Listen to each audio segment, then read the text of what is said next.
عاشت إذن ليلة البارحة العديد من النساء وكذلك الشيوخ المشردين وحتى الشباب في مقتبل العمر عاشوا الليلة قاسية بسبب سقوط الأمطار التي اجتاحت العاصمة، وهو الأمر الذي دفع بهن إلى المبيت بالأرصفة تحت العمارات تهربا من برد الطقس وتهاطل الأمطار.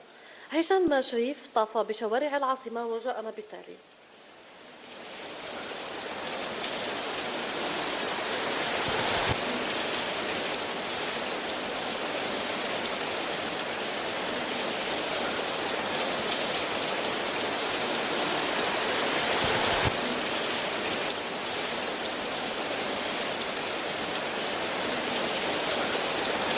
الليله الخطره الاولى الليله تاعي هنايا مورفه عند صحاباتي مورفه كل خطره وين مرت بابا ولادها يضربوني وخرجوني من الدار صافي لازم نحوس خدمه باش نروح نكري على بالي البرد مرض والصحه تروح كي ما تكونش صحه كيفاش تخدم تسمى شغل جاب لك ربي باللي انا حبيت ولا واش تقدر يعني شو السبب اللي خلاتك تجي لهون وتبعد برا؟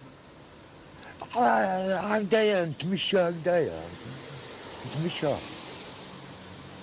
انا وين الحق راني مريح. وعلاش ما رحتش لدارك والله؟ يا قلت لك دار كيفاش احكي لي كيفاش دار ما دارت معاهم مانيش مليح معاهم اللي كاين البرد ماشي عبد انا ما نبرد.